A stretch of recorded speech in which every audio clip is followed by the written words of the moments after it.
Madame la vice-présidente du conseil départemental, mesdames et messieurs les inspecteurs d'académie, chers collègues responsables du centre de la ressource, chers collègues responsables du CAUE, chers collègues chefs d'établissement, personnel du Collège de Bourbon, chers parents, chers élèves, anciens et actuels.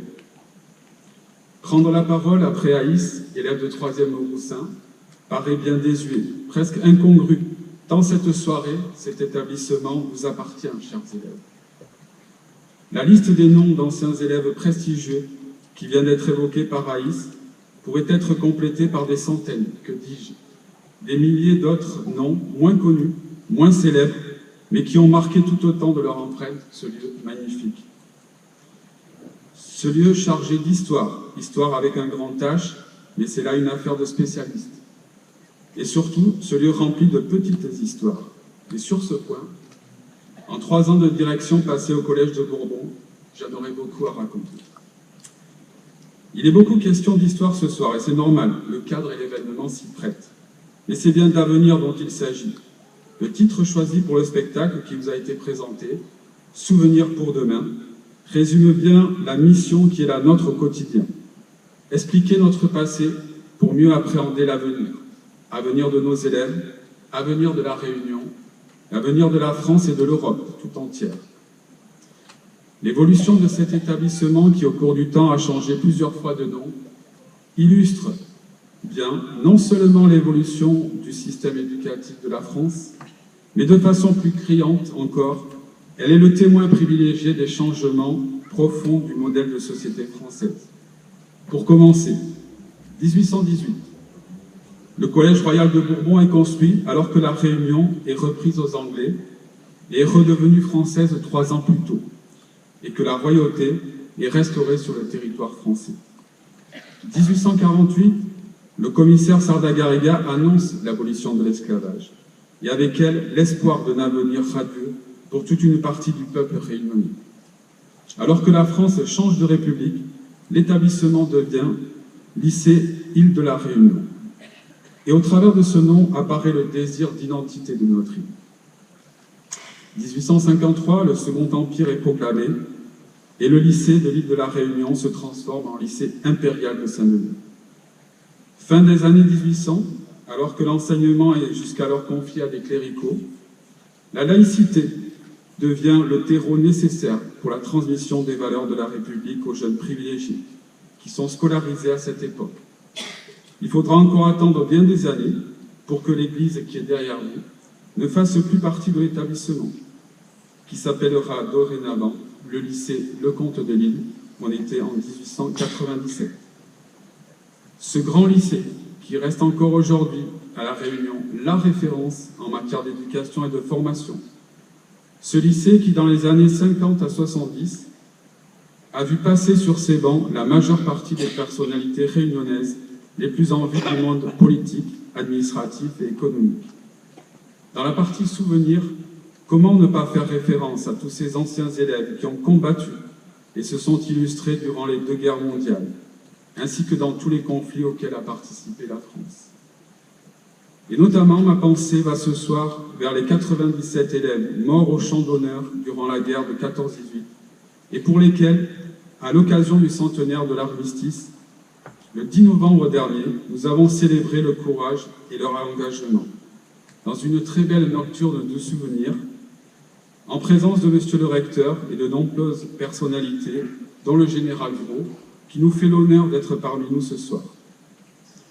Chers collègues, professeurs et personnels de l'établissement, chers parents, chers élèves, vous étiez déjà les principaux acteurs de ce moment chargé d'émotions. Soyez-en remerciés.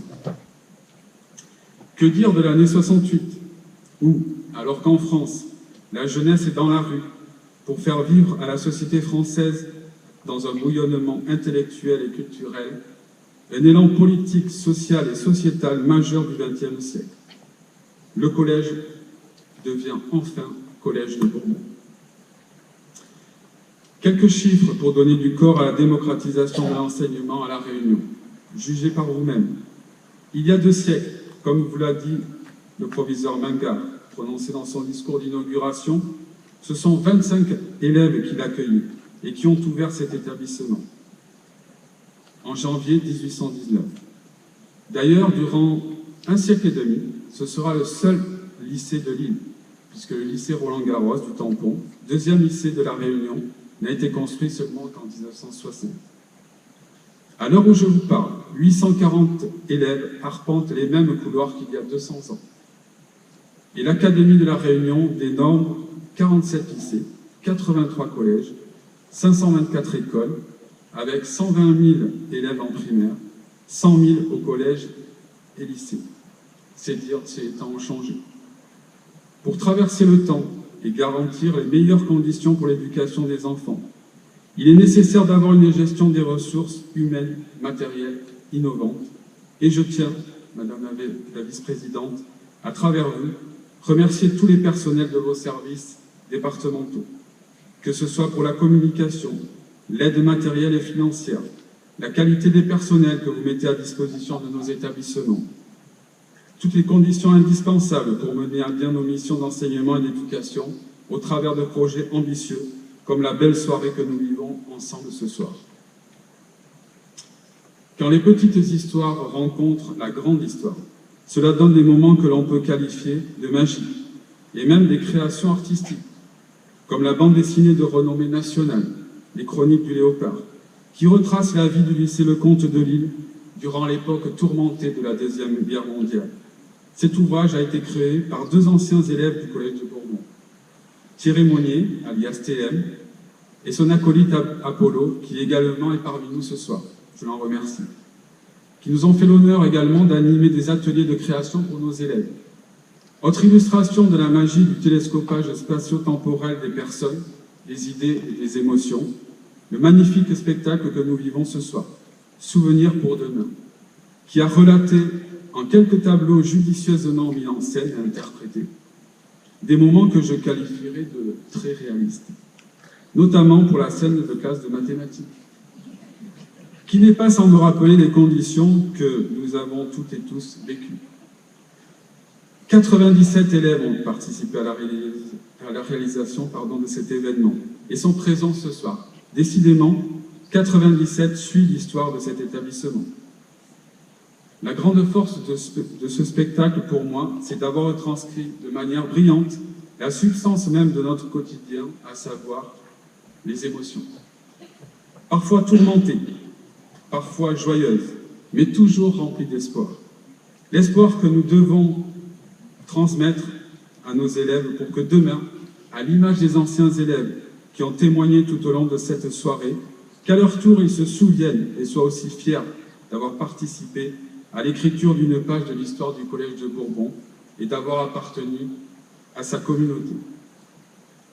Cette soirée est le point d'orgue d'un projet qui a débuté l'an passé et qui a permis de vivre des moments de grande émotion. Toujours elle. Comme au cours des Journées européennes du patrimoine et de la demi-journée porte ouverte du mois d'avril, durant lesquelles les rencontres intergénérationnelles a permis des témoignages et des échanges inoubliables. Depuis quelques années, le Collège de Bourbon fait partie de l'éducation prioritaire. Et à ce titre, les 8 écoles du réseau ont contribué, grâce à une coordination sans faille, à cette année du bicentenaire. Dans ce contexte, la pédagogie par les projets est privilégiée, et de par son identité historique, son implantation géographique, le Collège de Bourbon est un formidable puits de ressources inépuisables. Pour nos enseignants, toujours volontaires pour l'innovation et surtout pour nos élèves. Je tiens ce soir à les remercier, à vous remercier et surtout à vous féliciter pour votre engagement. Difficile de ne pas terminer sans quelques mots du poète qui ont déjà été prononcés ce soir, le poète Charles Lecomte de Lille, qui seront dits de façon beaucoup plus modeste.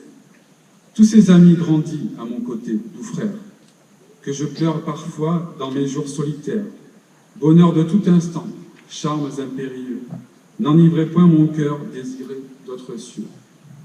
Comment décrire plus justement la douloureuse nécessité d'un jour de devoir quitter ses racines dans lesquelles nous puissions nous puisons tout notre potentiel.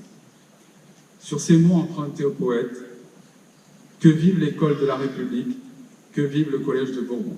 Merci.